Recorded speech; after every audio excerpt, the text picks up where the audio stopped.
వెనకటికి ఎవడో చెప్పినట్టుగా దొంగే దొంగ దొంగ అరిచినట్లుంది జగన్ రెడ్డి భాగవతం. అధికారంలో ఉన్న 5 ఏళ్లు గాలి మోటార్లో జల్సా చేసిన జగన్ రెడ్డి ఇప్పుడు కూటమి ప్రభుత్వంలోనూ అదే జరుగుతుందని ఊహించుకుంటున్నాడు.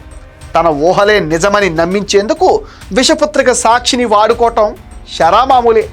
ఇక సాక్షి వచ్చేసిన తప్పుడు రాతలను పెయిడ్ ఆర్టిస్టులతో పెద్ద ఎత్తున ప్రచారం చేస్తూ ఉంటాడు. అయితే ఈ డైలీ ఎపిసోడ్లో జగన్ బ్యాచ్ ఇప్పుడు అడ్డంగా బుక్ అయింది. చిన్నబాబు చిరుతిళ్ళు అంటూ గతంలో విషపత్రిక రాసిన రాతలతో కోర్టు చుట్టూ భారతిరెడ్డి మనుషులు తిరుగుతున్నారు. అయినా వారి బుద్ధి మారటం లేదు. ముఖ్యమంత్రి చంద్రబాబు, మంత్రి నారా లోకేష్ ప్రజాధనంతో విమానాల్లో విహరిస్తున్నారని తప్పుడు కథనాలు రాస్తున్నారు.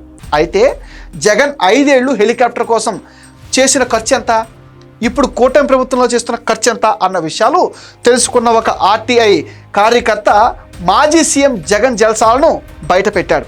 ముఖ్యమంత్రిగా చంద్రబాబు, మంత్రి లోకేష్ ఎటు వెళ్ళినా తమ సొంత డబ్బుల్నే ఖర్చు చేస్తున్నట్టుగా ప్రభుత్వం వెల్లడించింది.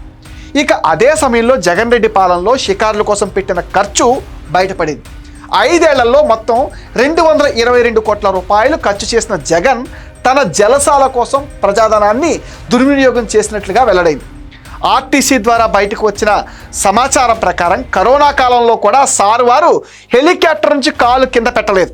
అంతేకాదండోయ్, తన నివాసం తాడేపల్లి నుంచి పక్కనే ఉన్న గుంటూరుకి వెళ్ళాలన్నా సరే హెలికాప్టర్ ఉండాల్సిందే. ఇక 5 ఏళ్లలో ఒకే ఒక్కసారి దావోస్ ఆర్థిక సదస్సుకు వెళ్ళిన జగన్ ఆ పేరుతో లండన్ వెళ్ళి తన కుమార్తెను చూసొచ్చారు. ఇది కూడా ప్రభుత్వ డబ్బేనండోయ్. ఇలా అయ్యగారు ఎక్కడికి వెళ్ళినా దర్జాలు వలకపోయడానికి ప్రజాధనాన్ని వాడుకున్నారు. ఆ విషయం మర్చిపోయి ఇప్పుడు కూటమి ప్రభుత్వం పైన నిందలేస్తున్నారు. అసలు నింద ఒక నిప్పు లాంటిది. అది ఇతరుల కంటే ముందు నిందించిన వాడినే దహిస్తుంది. జగన్ రెడ్డికి ఆ విషయం తెలియదేమో మరి.